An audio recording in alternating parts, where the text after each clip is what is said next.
সরষে ইলিশ তৈরি করে দেখাবো। এর আগে অনেকবার তৈরি করা হয়েছে, কিন্তু আপনাদের সাথে আমি শেয়ার করা হয়নি। সেই কারণে আজকে আপনাদের সাথে সরষে ইলিশটা শেয়ার করতেছি একদম সহজভাবে আর তিতা ছাড়াই। অনেকের কিন্তু সরষে ইলিশ করলে তিতা লাগে, আর আমি যেভাবে তৈরি করব সেভাবে কিন্তু তিতা লাগবে না। আর একদমই সহজভাবে দেখানোর চেষ্টা করব। আসসালামু আলাইকুম। হ্যালো বন্ধুরা, আপনারা কেমন আছেন? আশা করি আপনারা ভালো আছেন। আমি আলহামদুলিল্লাহ ভালো আছি। আমার শখের কিচেনে আপনাদের সবাইকে স্বাগতম। প্রতিদিনের মতো আবার একটি রেসিপি নিয়ে এসেছি, সরিষা ইলিশ। চলেন তাহলে আমি কিভাবে তৈরি করছি আপনারা প্রথম থেকে শেষ পর্যন্ত দেখবেন। আমি এখানে একটা ইলিশ মাছ নিয়েছি। একটা ইলিশের আমি পুরাটাই নিয়েছি, মাথা নেজ সব সহকারে কিন্তু ইলিশটা নিয়েছি। ইলিশটা ভালোভাবে পরিষ্কার করে ধুয়ে নিয়েছি। এখানে আমি সরিষা নিয়েছি। এই যে হলুদ সরিষাটা আমি 1 চামচ নিয়েছি, আর কালো সরিষাটা 1/2 চামচ নিয়েছি। তারপরে একটা ব্লেন্ডারের জার নিয়ে নিলাম। ব্লেন্ডারের জারে একটু পানি সহকারে দিয়ে দিলাম। এখানে 3টা কাঁচামরিচ অ্যাড করব, কারণ সরিষাতে কাঁচামরিচ দিয়ে আর লবণ দিয়ে যদি সরিষাটা বাটা যায় তাহলে কিন্তু তিতা ভাবটা থাকে না। 3টা কাঁচামরিচ দিয়ে দিলাম আর সামান্য একটু লবণ দিয়ে দিলাম। দিয়ে এবার পেস্ট করে নেব একদম মিহি করে। এবার আমি রান্নাতে চলে গেলাম। আর সরিষা ইলিশ অবশ্যই সরিষার তেল দিয়ে রান্না করলে বেশি মজা হয়। এখানে পরিমাণ মতো সরিষার তেলটা দিয়ে দিলাম। আর এটা আমার পেঁয়াজ বাটা, আমি পেঁয়াজ বাটা শুদ্ধ দিব। অনেকেই পেঁয়াজ বাটা খায় না, কিন্তু এইভাবে একবার রান্না করে দেখতে পারেন, অনেক মজা লাগে। পেঁয়াজটা বেটে নিয়েছি। দিয়ে এবার তেলের সাথে আমি পেঁয়াজটাকে একটু হালকা ভেজে নেব 1 মিনিট মতো, পেঁয়াজের যেন কাঁচা গন্ধটা চলে যায়। তারপরে আমি কিছু মশলা অ্যাড করব। একটু লবণ দিয়ে দিলাম, একটু হলুদ গুঁড়া দিয়ে দিলাম, আর ঝালের জন্য একটু শুকনা মরিচের গুঁড়া দিয়ে দিলাম 1/2 চামচ মতো, আর ধনিয়ার গুঁড়া 1/2 চামচেরও একটু কম দিয়েছি। দিয়ে এবার ভালোভাবে মশলাটাকে কষিয়ে নিব। এই মশলাটা যখন কষানো হয়ে যাবে তখন কিন্তু আমি সরিষা বাটাটা দিয়ে দিব, কারণ সরিষা বাটা বেশিক্ষণ কষাইলে কিন্তু আবার তিতা ভাবটা চলে আসে।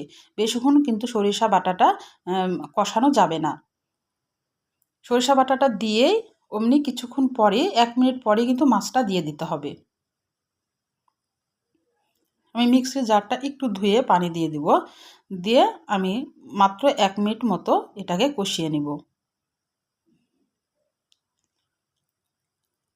আমি অনেকবারই রান্না করে খেয়েছি, আপনাদের সাথে শেয়ার করা হয় নাই। তাই আজকে মনে করলাম যে আপনাদের সাথে এই সরিষা ইলিশটা একটু শেয়ার করি। আমি আমি যেভাবে রান্না করি সেভাবেই শেয়ারটা করলাম। সরিষা ইলিশ কিন্তু অনেকভাবে মানুষ রান্না করে খেয়ে থাকে। আমার মতো করে আমি রান্নাটা করলাম। আপনাদের ভালো লাগলে অবশ্যই আমার রেসিপিটা ফলো করে তৈরি করতে পারেন। এবার আমি 1 মিনিট পর আমি এবার মাছগুলা দিয়ে দেব।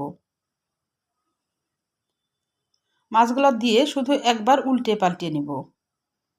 এখানেও মাছটা খুব বেশি কষানোর দরকার নাই, খালি একটু উল্টে পাল্টে নিব। নিয়ে আমি সামান্য একটু পানি দিয়ে দেব মাছটা সিদ্ধ হওয়ার জন্যে।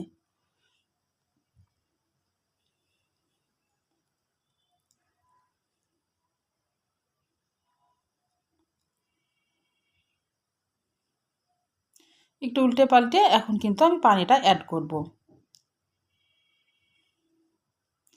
পানিটা অল্প, খুবই সামান্য দিতে হবে, খালি মাছটা যেন একটু ডুবে থাকে এরকম পর্যায়ে পানিটা দিয়ে এখানে আমি 2-3টা মতো কাঁচামরিচ দিয়ে দিব।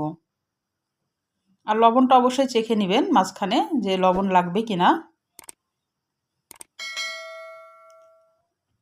দিয়ে ঢাকনা দিয়ে এখন ঢেকে একটু মিডিয়াম আঁচে আমি 5 মিনিট মতো রান্না করব। তাহলে কিন্তু সরিষা ইলিশটা হয়ে যাবে একদম ঝটপট।